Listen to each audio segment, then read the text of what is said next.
maybe 12, which that would have made me about 7. Somebody knocked on the door, and we had been at the back of the house, and we were teasing Mama that she's an old lady. Well, what was she, 30 or something, you know? And 35, and I was like, you're an old lady, and, you know, I bet you can't do this. And, of course, we're doing cartwheels through the living room on our way to the front door to see who's knocking on the door. Well, she did a cartwheel right in the middle of the room, and, I mean, she executed that flawlessly. We were like, oh. She would put you where you needed to be if your place was wrong. So she didn't have any qualms about that at all.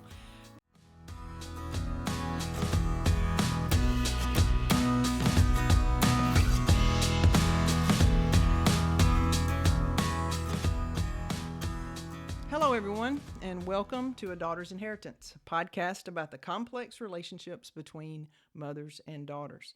I'm your host, Susan Seal, and today I am joined by Rhonda DiBiase. Hi, how are you? Good. Welcome to our humble studio. Thank you for having me. Absolutely. We have a connection through Rotary. That's really how we kind of know each other. Right. I've mentioned before on the podcast that I'm involved in the Starkville, Mississippi Rotary. And you were district secretary for? I was for 3 years. This is a 3-year term. Okay. Mm-hmm. And then Mark, your husband, was district governor. Yes. He was multiple terms. Yes, that's a 1-year term. But the guy coming in behind him had some health issues and wasn't able to make all the required training. And so that left a hole. We've crossed paths at district conferences, conventions. Mm-hmm. We were all at the Rotary International Convention last year in Calgary. Right. Which was my first one to go to. It was a little bit overwhelming. I was like, this is a lot. And you really get the idea of the depth and scope of how big Rotary is. Yes. I think I've been to 6 maybe. Oh, have you? Are you going to Taiwan? We're skipping this year. Okay. But we've been to, we've been to Australia and of course, Houston, Texas, and Toronto, and South Korea was our first one. And I think I've missed one, Singapore. So we've been to several, and they're fantastic. First got there, I read an article about this was the most international multicultural event Calgary had. And I'm like, okay, I remember when the Olympics were in Calgary. So I don't know if that's true. Right. And then they went on to say, because the Olympics had like 40 or 50 countries represented. Oh, and Rotary had like 120. That's or something. true. Then so we beat them. Yeah. Right. So that's true. I didn't think of it that way. In perspective for me. Right. Right. And so you and Mark are retired and living in Leland. Is that right? Yes. Leland, Mississippi. That's correct. You grew up in Hollandale, so you didn't go far. I did not go far. No, it's only 12 miles. 12 miles. And for those of you who don't know, in the heart of the Mississippi Delta. Yes. Yes. So you're a Delta girl. I am, through and through. I was born in actually Hollandale. They had a hospital, Hollandale Hospital there. And I was born there, and then it burned down. So I don't know if it had anything to do with that or not, but they got rid of it. And so, but yeah, that's my hometown.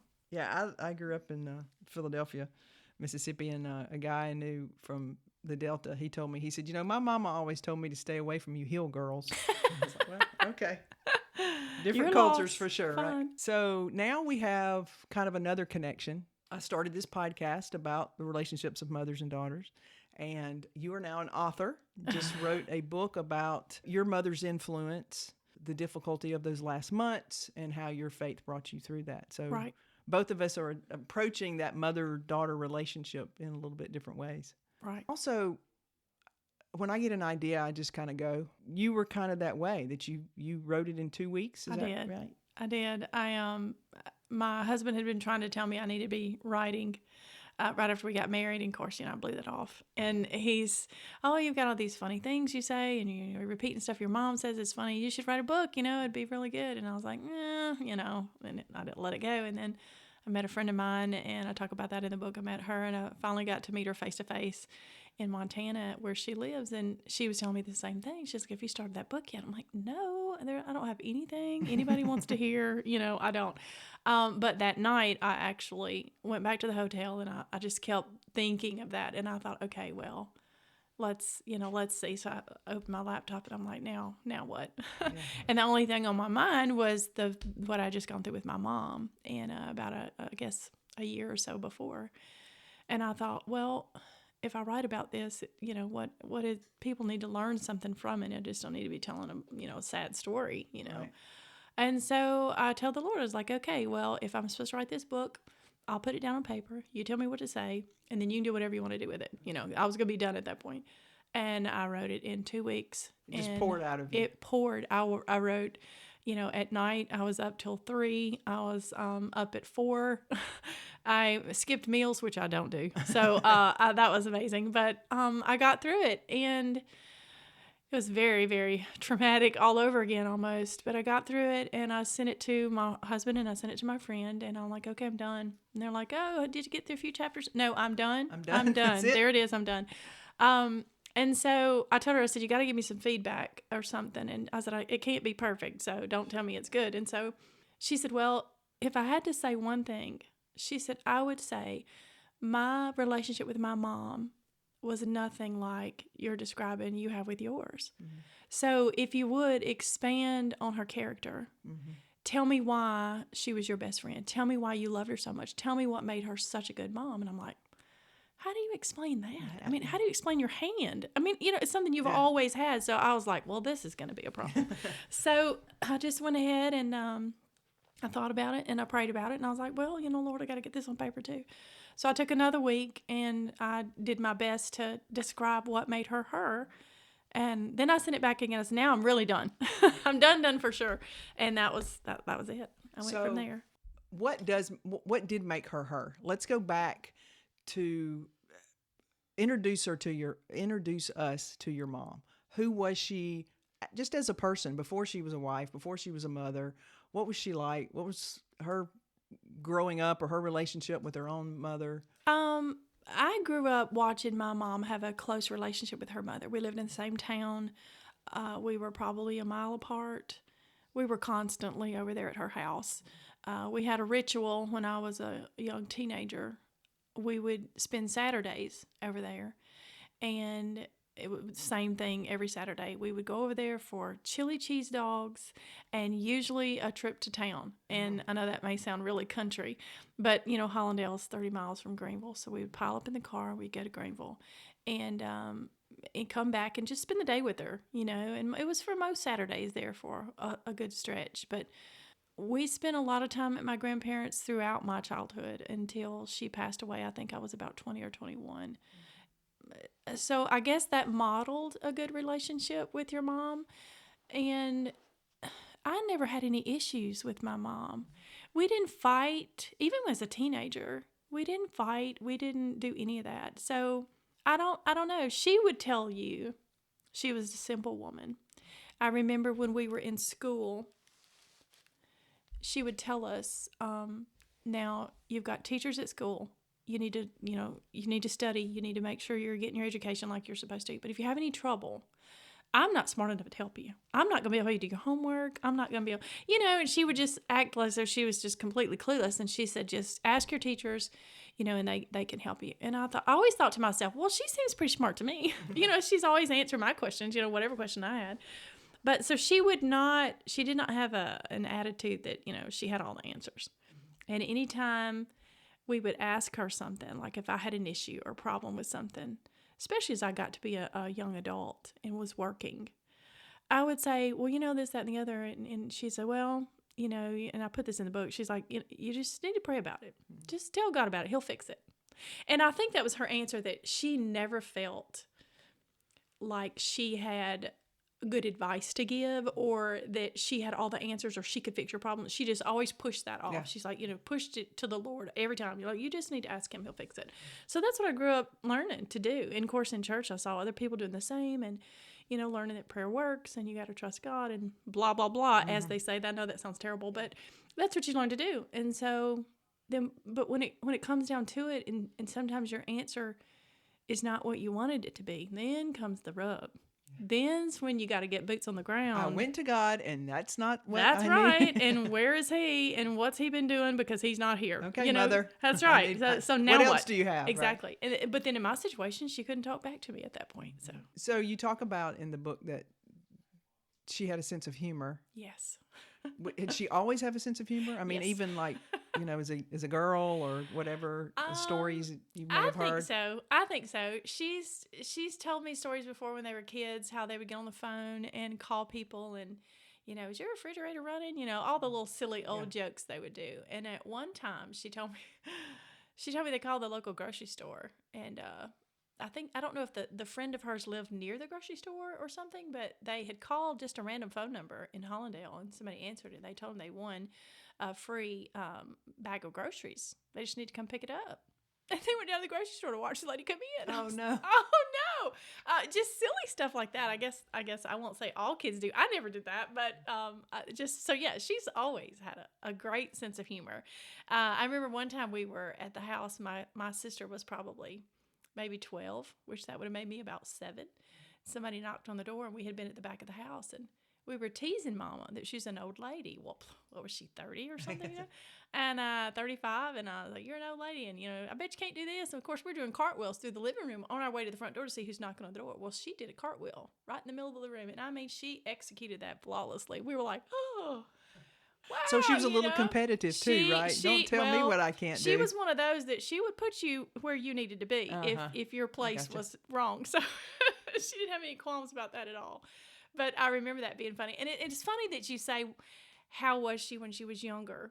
Because I've been going through things at the house, especially with my dad just passing away last week. And I found a letter from 1960, must have been 66, because they got married in 67. She wrote a letter to her future mother-in-law. And it was a simple, just like we would shoot a text. That's what this letter was. And it said, hello, my future mother-in-law, something about she'd gotten her pictures back, and she had some to give of somebody that I don't know to the mother-in-law. And there was lots of pictures of her handsome fiance, which would have been my dad. And he would probably roll his eyes at that comment. But and she said, I probably didn't take enough. I probably will never have enough of those, but I have some to give you. And she just shot that little letter to her mother-in-law. And at some point, my mother-in-law lived with us the first 4 years of my life before she passed away.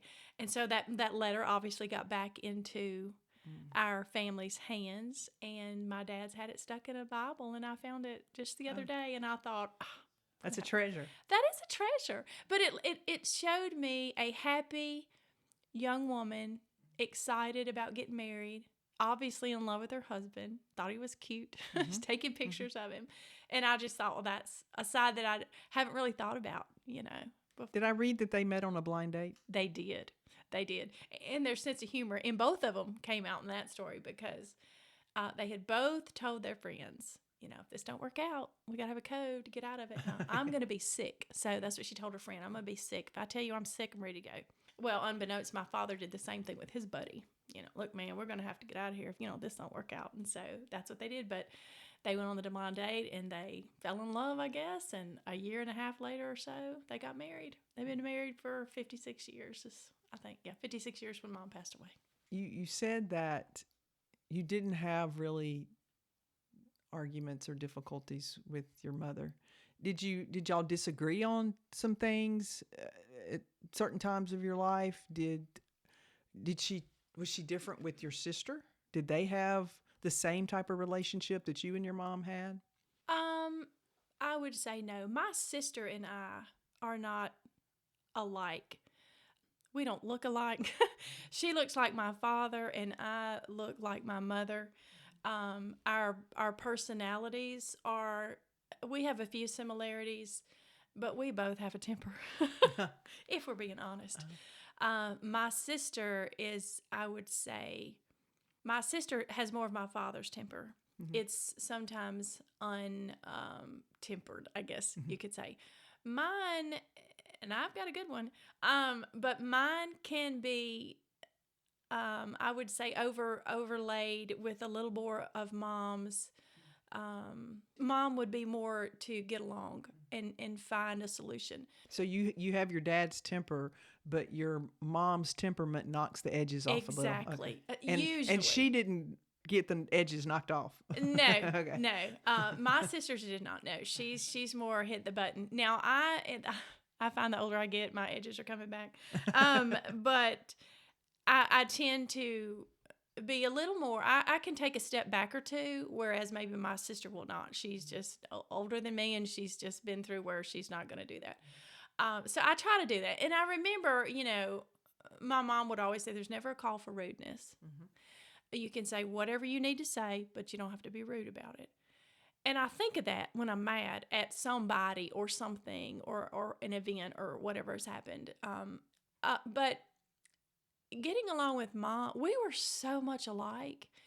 Even with, me having Pop's temper, we were so much alike. We just did not disagree a lot. I mean, even growing up, even young, I didn't fight with her. I didn't, if we disagreed, then it was just, okay, fine, whatever. And I'd usually do whatever she told me to do if it was a disagreement of that nature, but not arguments. Well, she knew how to handle your temper probably because she handled it with your dad. Yes. And mine was not as bad as his, and his was not as bad as he got older. He mellowed, and as we got to be adults, it was a lot different than when we were kids. He was very strict when we were children. And I know everybody's parent, everybody says that about their parent, but my dad really was strict. We would go riding around, in a small town, you just ride around from 1 mile into the other mile end, Sure, and that's all. You stop at the gas station, get a Coke, and that's all you got to do. And he would get in the truck and follow us around. And he would say, no, I'm going to be riding around town later. And sure enough, one of your friends would nudge you, when you're talking, hey, isn't that your dad right there? And he'd just drive about like 3 miles an hour. And I'd be like, oh, this is so embarrassing. So he was much, much harder to get along with back in the day. Well, I mean, I grew up in a small town too, so I know we would ride around the square and then go out and ride around the Pizza Hut. So that was our Saturday night. Good times. That's right. It really was good times. So I think, we miss some of that today. Quite often you see that parents have different relationships with the different siblings because they're different people. Yes. You can't necessarily parent one the same you parent the other because they're different people. Did you see that with your mom? With my father more than my mom, but with my mom, like I said, my sister and I are different. She is more of a person that holds her cards close to the to the chest. She doesn't really, she's not a very open person. She doesn't share a lot. She keeps a lot to herself. She grew up doing that. And she's just different. Me, on the other hand, if I got a problem, everybody's going to know about it because I got a problem. And I'm either going to talk it out or I'm going to yell it out or, I'm going to act it out. Something's going to go down. But as far as how Mom treated us, I think she treated us the same. I responded to her differently. I could go sit down and talk about it, and we could have an hour-long conversation. My sister was not prone to talking them out. So in that instance, Mom really didn't have an option. She would be there if my sister ever wanted to talk to her, I think. But she didn't try to drag it out of her. No. She knew her well enough to. She knew. She knew that wasn't going to do any good. I don't think her parenting changed, but I think it was more solidified in that my sister was not going to share her problems. And it's just, it's just the way it was. My brother and I were like that. I remember Mother telling other people that, when Sid got off the bus, and he was 4 years older than me, she would ask how his day was. He started from the time he stepped on the bus and what the bus ride was like, what the first class he had was like, what recess, his whole day. Right. And then she'd say, well, Susan, how was your day? Fine. That's okay. Mine was fine. I mean, it right. was nothing it was fine. Right. It's the same old day. Yeah. It wasn't like I was hiding anything. Right. It was fine. That's funny. Well, when we were little, my mom babysat. And at one point she had 9 kids in her house. And so we grew up with her being right there until my sister was in first grade. Well, until I started kindergarten, actually. When I started kindergarten, Mom got a job outside of the home and stopped babysitting. So at that point, we were latchkey kids, as they say. And of course, it's Hollandale. Everybody knows everybody. And so we'd ride home, get home from school, and she only said an hour and a half till they got home. And but we didn't have any troubles, I don't guess. We didn't have to worry about anything, and, we could run to our neighbors if we had any issues, but we just bummed around the house, and, we did our chores that the parents expected, and we just didn't, I don't see any difference in that regard. I mean, my neighbors were my my grandparents and my cousins, and so Right. I think we do miss some of that. Ours were not literal family, but they were like Yeah, family. sure. I remember the lady across the street had a couple children, and anytime we got sick, I guess my mom being a new mom, um, she would go right across the street to this lady, and she would, this, that, and the other, and what's wrong? Oh, it's probably this. You know how they just shared, it's always this. And we had a fantastic a pharmacist at the drugstore, and we could go in there. Of course, we were poor. We didn't have a whole lot of money, and she'd take us in there first. She has this, she has that. And he'd be like, why don't you try this? Or if he thought it was serious, he'd be like, Miss Linda, you need to go ahead and take her to the clinic, take her, blah, blah, blah. And so mom would do whatever they told her, and we were fine. But she never, ever lied to us. Never lied to us. We could be going to get our leg cut off, and she would tell you, you're about to get your leg cut off. I mean, literally. I remember you pull out on the highway, and you go all the way through town on the same road and take a left. The only time you took that left down there is if you were going to the clinic. We didn't have any other reason to take that left down there, and we'd be going, and we'd think maybe we're going to the drugstore, to get some. You pass that and take that turn, we'd start crying. I'd start crying. I don't know what my sister did, but I was like, I did not want to go. And she would just sound, well, Mom, what are they going to do? Well, I don't know. Are you might get a shot? Well, you might. She wouldn't say no. It's be fine. Was it going to hurt? Well, it might. I mean, she just literally, she wasn't going to lie for nothing. For those of you listening, Rhonda does have both of her legs. I do. It's a wonder, but I do. So you tell a story in the book about going to the grocery store, and that you would always put the eggs on the top the top section of the buggy. We called it buggy. Yeah. For those of you that don't know, the shopping cart. And then you put the bread on top of the eggs. Right. We did that same thing. Really? My mother, if you squished the bread, that was a horror. Absolutely. That's and right. if you got home, we'd get the king size Sunbeam. And if it was smashed on one, well, it's just the whole thing's just ruined. The whole shopping trip was ruined. That's so hilarious. I connected with that as well. So, you got her sense of humor. Yes, I did. And the reason I say that, because I love how at the very beginning of the book, the little quote that you start with, it says, "To my mama, who told me to never show anyone the picture of her wearing her blue straw hat that I included in this book." I remember taking that photo. We were driving down Old 61 south of Leland to my house, and I don't know where we had been, but I was driving. And for some reason, she was in the back seat, and I don't know what that was about either, because usually she's right up front with me. So we must have dropped somebody off or something, I don't know. But she was in the back seat. And that's actually, we shared that straw hat, I guess, but it was in the back seat. She was fumbling around back then. I glanced in the rear mirror, and she had put that hat on. And I started laughing. I said, "Mom, what are you doing?" She said, "I know I look cute." Of course, I laughed. She did look cute, I thought. Mm-hmm. I said, "Mama, let me take your picture." "You take my picture." I said, "Mama, just let me take your picture." So she just sat there and put that smirk on her face, and I took her picture. I said, "Oh, this is hilarious." And she said, "You better throw that thing out." I said, I'm not throwing it out. "You better throw that. Don't you leave it on. Don't you show that picture to nobody." I said, "Okay, Mom, I won't show it to nobody. I'll keep it." And that was a big lie, because I put it right in that book. And everybody in the world can see it. It's funny. I had a friend of mine get a copy of my book, and she sent me a message, and she says first thing she did when she read that, she thumbed through the book to find the picture. Oh, well, yeah, I did too. I was like, "What is this picture? I've got to see it." She was a hoot. Because you talk of some of the antics that you and your sister did also with her. Yes. So y'all did a lot of prank. My dad was a prankster. My mother wasn't so much. I mean, she was funny, but my dad was a prankster. He would do things, which is funny because he was very serious, introverted. He had just a few friends, but he would do pranks and stuff. But y'all did. We did, yeah. To your mother. Oh, yes. She was a easy target. Since we spent so much time at the house, that she was just fun to pick on. She was good natured too, so She never got mad about it. no, I don't remember her ever getting mad about anything. But we would play jokes on her on occasion. But that I talked about in the book was just really funny. She was trying to watch TV, and in the summer in the South, the doors are open, fans are on, and we should have been outside, but we were bored. We didn't nobody to play with. We didn't go outside, and she kept telling us to be quiet. We just go up there and be just talking, and she couldn't hear a thing. And so anyway, she's like, "Y'all go to your room. I can't hear TV for nothing."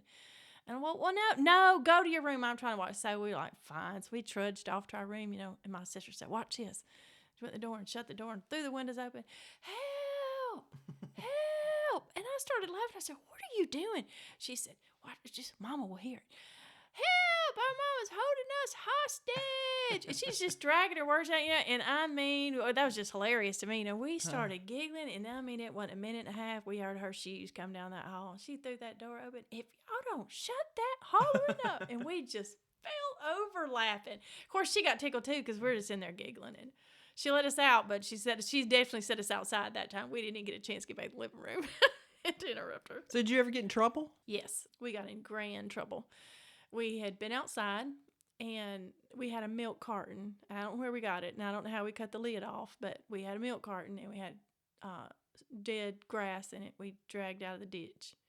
And my sister Like a had, gallon jug milk. gallon milk jug, and we had some kids in the neighborhood. There was always kids at our house, always.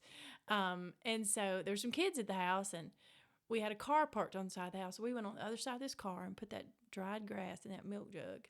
And my sister had a matches or a lighter. I don't know which, and I don't know where she got it, but she had it from somewhere.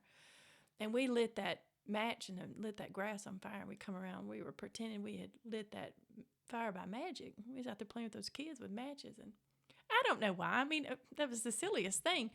But anyway, we come back in the house after all that was over. The kids went home, a few hours or so later. We come back in the house. My parents were sitting at the table. Well, we trudged in like nothing was happening, My sister went over there and sat down, and I leaned on the table beside my mama. I said, "What y'all doing?" And before I could get that words out, she reached over and she grabbed a handful of my hair. And of course, when I was little, it was always down to my waist. She just wrapped her wrist in my hair and just yanked me over to her and put her nose in my hair and took a big old like that. And she went, "Oh my Lord," and pushed me away from her. She said, "What have y'all been doing? Y'all smell like smoke." Well, that perked my daddy's ears up, and I was like, "Uh-oh, we're in trouble now." And Lauren said, "We ain't been doing nothing." And I was like, "Nothing?" And you can't hide smoke in your hair. That's right. And to this day, I can't stand smoke in my hair. But my daddy come up from that table, and "What are y'all kids doing?" And "We ain't doing nothing." Well, we got in trouble. And not so much for playing with the matches or the lighter or whatever it was. It was for lying. We got in trouble for lying. And we got in trouble good, too. He got both of us and sent us to our room, and we got a whipping, and "You're not going to tell a lie, blah, blah, blah," So we didn't do it too much. I don't think I ever did it again to get in trouble for lying. And if I did, nobody figured it out. But we didn't play around with Daddy. Daddy did. So was he always the disciplinarian, Yes. or did she? Daddy, if we got in big trouble, it was through him. Pops. Yeah, Pops didn't play when he was younger. But my mom, I don't think I recall my mom ever whipping me for anything. Now, that don't mean she didn't discipline you. She had some looks. It doesn't mean that you didn't deserve it either, right? That's true, too. I'm sure I deserved all of mine. But I remember when she was little, when we were little, we'd go to the store with her or whatever. She would tell us where you even got in the store. I'm sure every kid in the South, I'm sure most kids got this. We get in the store, you better do what I tell you to do, don't blah, blah, blah. We always got that lecture, before we go in the store. But if we got in there and we got distracted, we started acting like kids do, when they're not paying attention and all this stuff. She would come up and grab a hold of us, usually by our arm. She'd get us by the arm, and she'd lean down in our ear and whisper, "You're going to stop doing that? I'm not going to tell you again. Don't make me take you outside the store. Do you understand me?" She would always finish her threat with, "Do you understand me?" And what is the other answer but "Yes, ma'am"? That's the only answer you got. But the worst part, not the threat and that we had to stop what we were doing. The worst part was our ear was so wet because she was just whispering in it, and you're like, "Oh," you're trying to, get your, and so we'd be wiping our ear out. "Yes, ma'am. Yes, ma'am," just to get her to stop, let us go and get out of our ear. But we would usually stop. And she had the same disciplinarian style in church, only it was a lot more subtle. So, did she have a look? Oh, yes. I think all parents have that look. But they sat on like the 4th or 5th row. Well, We ain't gonna sit up there. We're in the back with the kids. Yeah, you're the Usually cool- the with the preacher's cool kids. kids, right? Yeah. So we're at the back, and I remember one time, and this truly, and I don't remember which kid it was. We had several preachers, but it was the preacher's kids back there with friends of theirs and us. We were all back there, but it was the preacher's kids that was back there being loud, and my mom, you heard it. She just slightly turned her head. And I mean, my sister and I sat up even straighter. We were not, so help me goodness, we were not in it. We were being quiet because we already knew with that noise going on behind us, we better be acting like we knew what we were doing because they were going to be paying attention. We were going to get in trouble with the mix. So we were just sitting there going, oh my goodness, these kids need to be quiet, How do you get it move around in church? Because you don't do that either, you don't get it move around church and disturb anybody. So we were just sitting there still as statues. Well, they got back there and they got a little louder and they made more noise. So my mom all she did is raise her arm up and drape it over the pew behind her, snapped her finger one time and made a motion with her finger. And we got up like we were on puppets on strings. We got up, we walked back up to where she sat down in the pew behind her, right behind him. She turned around, didn't say another word. And we were like, we were sweating bullets. We were like, oh my gosh, we are going to get in so much trouble. And it was not us. We were already trying to prepare. You had it your wasn't story. Us. It was so-and-so, this, that, and this. As soon as the car door shut, as soon as we got out of the church, threw everybody, bye, have a good day, blah, blah, blah, and got in the truck, shut the door, Mommy, it wasn't us. We didn't do it. We just immediately started, blabbing on whoever it was. And she's like, I know who's back there. I could tell by the voice who it was. She said, but I didn't want y'all back there. She said, because somebody else might think my kids were in on it, and I didn't want them thinking my kids were back there misbehaving. She said, so the next time, you're not back there anymore. We're not even going to do that. You're going to sit right behind us. So from there, for a long time, we had to sit right behind them in church. It's so boring. Now, my mother would use the wait till your father gets home. Oh, no. Did she No. ever did she ever use that as a She didn't have to. She didn't know. She took that on herself. She would tell us, stop doing that. And then, okay, we did it again. And she said, I told you, stop doing that. Well, if she had to tell us a third time, it didn't matter if you stopped. You could stop and fix what you did wrong. It didn't matter. If she moved, you were in trouble. Yeah. She got up and she either tore us up or put us where we needed to be, and that was the end of it. But no, she didn't ever threaten us with Daddy. My dad had a temper, not horrible, but he had a little bit of a temper as well. So that usually worked because we did not want. And he traveled a lot, so it was a little bit of a longer term threat because it's Tuesday. Oh yeah, he's not going to be home till Friday night. Maybe she'll forget about it. Yeah, no, she didn't wait on that. She went ahead and doled that out herself. Were there some things that when you look back at your mother's life and maybe how she acted or reacted that you understood more as you got older? I know that when her mother passed away, she had a stroke, and it was 3 months before she passed away. And during that time, like I said, I think I was about 20 or 21 when my grandmother passed away. So I would drive with my mom to Ruston, Louisiana, to the rehab facility my grandmother would wound up in. And it's different when you watch your parent trying to take care of a parent. I mean, that's something new. You're not used to that. And I could see the strain and the stress on her. So me not having any experience with that, I would try to relieve some of her stress. So driving her there, I felt helped. Because my dad had other stuff to do and couldn't always go, or maybe couldn't go as often as Mom maybe wanted to go. So I would drive out there, and like I said, we got along so well. It was just a road trip for us, and it was something I felt I could take off her plate. So I would do that, and then the other thing is she. I don't know. It's kind of hard to explain. Knowing what I know now about being an adult, being a married adult. I mean, I can see where some of the things that she would do that I didn't agree with, and I was surprised. For instance, if she and Pops got in an argument about something, I would be in the bedroom going, she needs to do, no, she needs to say this, that, and I'd be out there, and I was just like full bore. I was ready to go toe to toe. And I've gone toe to toe with Pops before, so, I was ready. But she would not. On every occasion, she would not. Sometimes, a lot of the times, she would just let it ride or not really have a comment, not really have a lot to say. She just let the argument die down, and he'd go outside and cool off, and she, whatever. And I always thought, man, I ain't doing that. Man, I ain't, nope, I'm not having that. I would not, y'all. But she just would not really argue like I would want her to argue. But now that I'm married, I can see the value in sometimes just letting it go. Now I'm still struggling with it because I like to go toe to toe myself, and sometimes Mark and I will be he'll say something, I'll say something, he'll say something, I'll say something, and then finally he'll turn around and he say, "Is it my turn again?" And I think that's his way of just diffusing the whole thing, because it is funny, and and so we do that on occasion. But I'm beginning to see how the maturity of, at that point, probably, 35, 40 years of marriage is has a lot more experience than my 12. So, but I ain't learning all those lessons. So I'm still gonna. Did watching her with her mother help you in those last months with her? Seeing how she responded, was that kind of a model for you? It was, and I would say not necessarily a model on that situation, but a character trait that she had.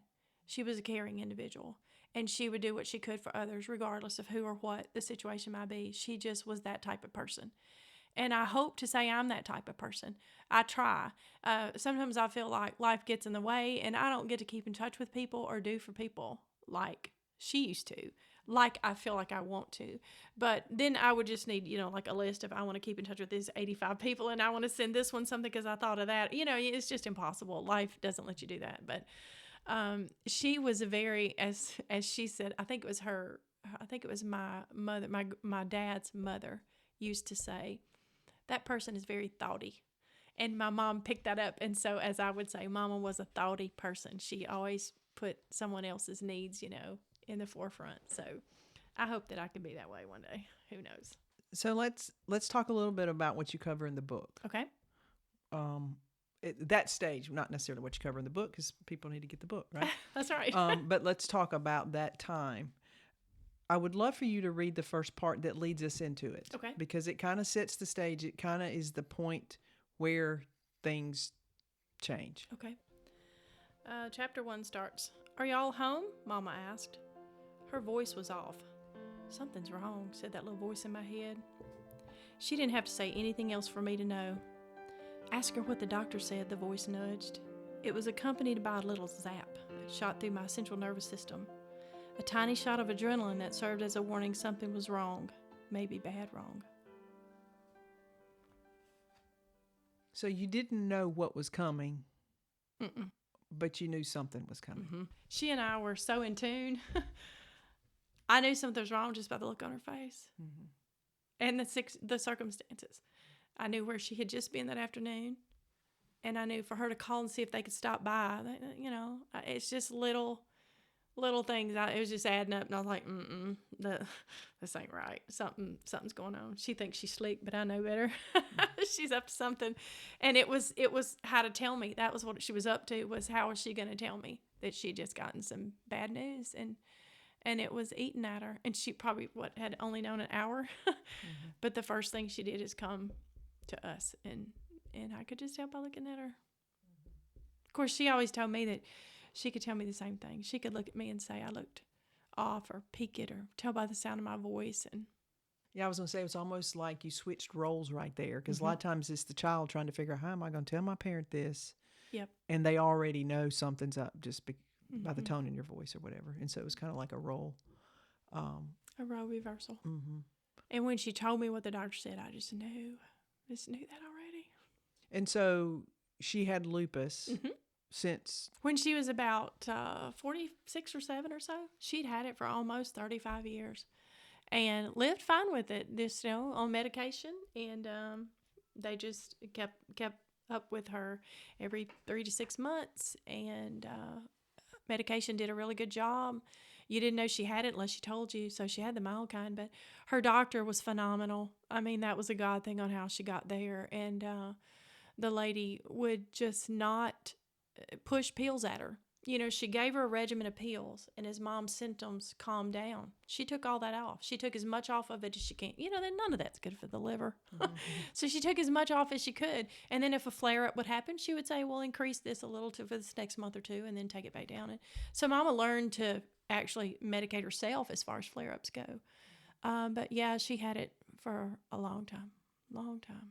And then that was it. What was the time period between the zap of when you knew something was wrong and she came and told you to when she passed away? I was about the end of February, 1st of March, somewhere along in there, that she stopped by and told us what the doctor said. And I took her to the hospital October the 1st. Okay. So about 8 months or so in there. And she was just, all summer, you could tell something's going on. She's not well. Her blood pressure up and down, the swelling in her legs. She couldn't hardly walk. She couldn't hardly wear her shoes. And she just didn't feel right. And just like she could tell by me, I could tell by looking at me, I could tell by looking at her. She just didn't feel good. And it was hard. That last year was hard. We did a lot of traveling that year. And since Mark and I have been married we've been traveling all over the place. But it was difficult that year. Not necessarily, I look back now and I feel sadder now that we traveled so much. But at the time, I knew she was sick, but I guess I had a little more faith that the medicines and the doctors were, doing what they could and, But I don't know what I could have changed if I'd have been at home. I'd have just been sitting looking at her because, she'd have looked the same and done the same. We couldn't. And she wouldn't have wanted you to sit there and look at her. Lord, no. That's why she didn't tell me half the stuff that was wrong with her because she didn't want me to change my schedule. And I'm like, Mom, I can do this or that. No, I'm fine. They both just lied. Her and Pops both never gave me the true story on anything. So, well, see, and that you said, that they telling the truth was a big thing for her. Mm-hmm. That was that compassionate lying. That's exactly when my mother was in assisted living, the dementia assisted living, they talked about the compassionate lying because we told her she was in Philadelphia. Mm-hmm. She was in Columbus at the assisted living there, but she wanted to be in Philadelphia. That was where her heart and soul was. Yeah. So they just, we're on the Fork Road in Philadelphia. And it calmed her. Well, and that's really what's important. And that's what she was trying to do to me is make sure I wasn't worried about her. But she really didn't tell me. I didn't say, Mom, how are you doing? Oh, I'm fine. She really didn't lie to me. It was more just like I was telling in the book, Mom, how you doing? And Pops would say, oh, your mom's okay. She got a headache. Well, yeah, she had a headache, all right. But, but it was Pops would say something. So she would just back out of the situation altogether to avoid lying, I'm sure. Yeah. Because I would have drilled down and been like, wait a minute, get on the phone. I want to hear your voice. This texting ain't working. But y'all still used humor even during those very difficult times. We did. Yeah, morbid humor. But that's a natural thing. I think, and it helps. It's a coping mechanism. Exactly. It is a coping mechanism. You fall back on the humor. But what else are you going to do? It's either laugh or cry, and nobody wants to cry. And it was sad enough anyway, and she just looked so sad. And that's what broke my heart is the fact that I couldn't fix her. I'd always been able to make her happy. We could do something, or I could lift a burden or, do something. But no, I couldn't fix that. And she knew. You think she knew? I think she knew. Yeah. I think when she was diagnosed and read up a little on it, and then just, she was done. And then we had so many fantastic years, and that's a blessing. We had all those years, but at the end, I think when she got that diagnosis, I'm sure it would come back to her that this is how the end begins, and I think she knew. And I really think, again, hindsight's 20/20. I really think when she got that diagnosis, she thought to herself, it can't be fixed. There's no cure for lupus. And once your kidneys start going, you can't fix that either. Dialysis would maybe prolong it. But, I think she just was ready right then. I know she was not ready to leave us. But I think the other half of her, she knew if it was that was it, And that's how I think she looked at it. But she just looked sad to me. You've talked about that you got her humor and some of her temperament. What other inheritance did she leave you that you hold on to?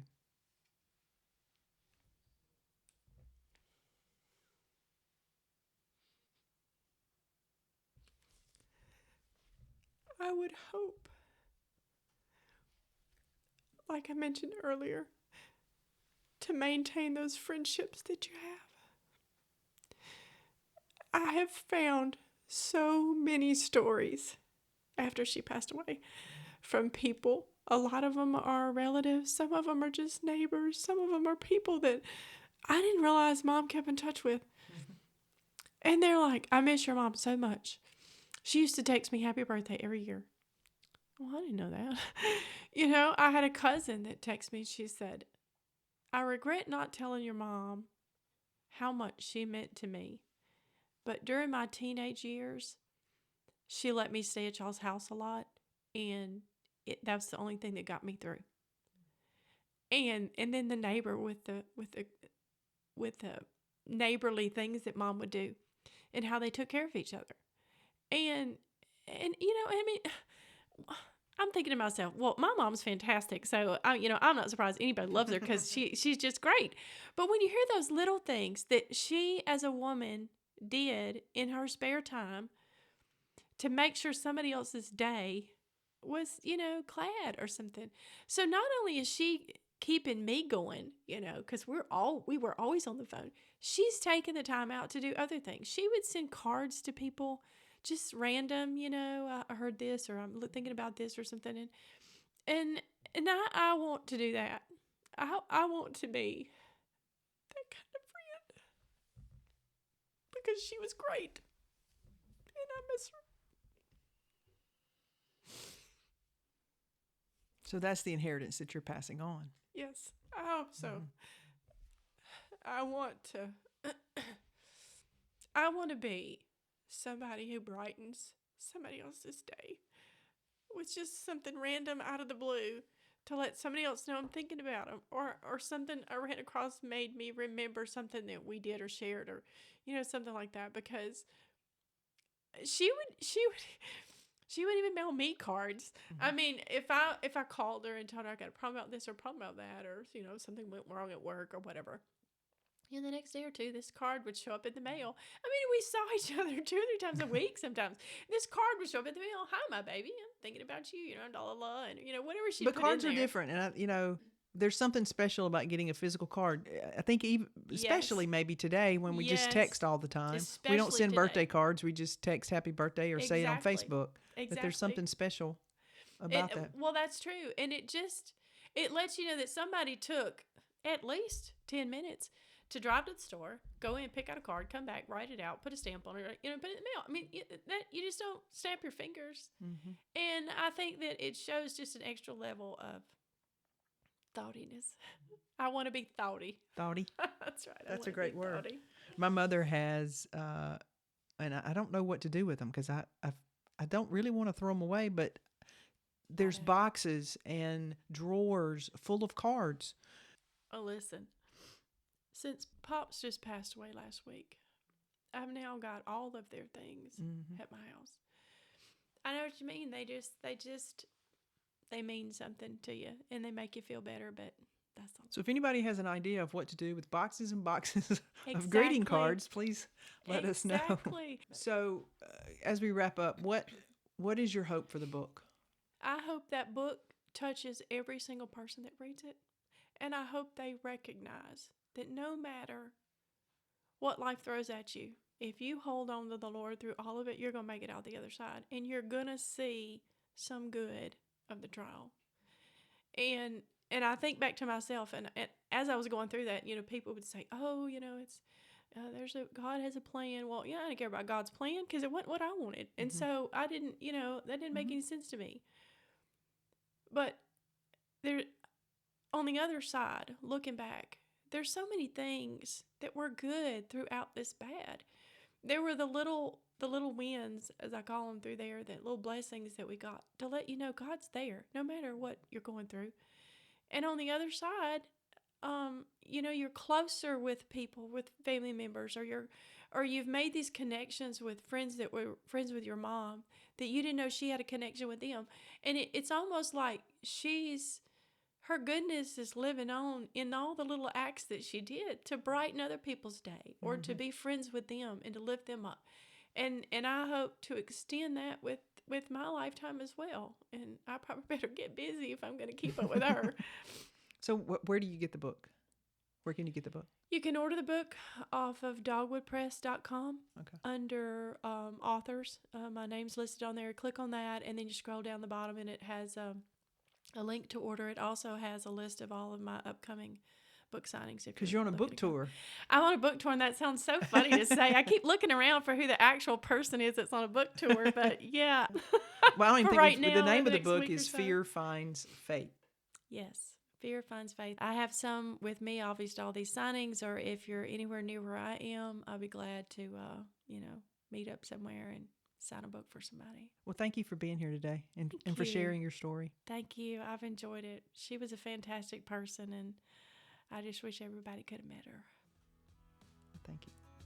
And thank you, listeners, for spending your time with us. Whether this conversation made you laugh or made you cry, or maybe even made you pick up the phone and call somebody that you've missed or that you've been meaning to talk to. I hope you found something that resonated with you.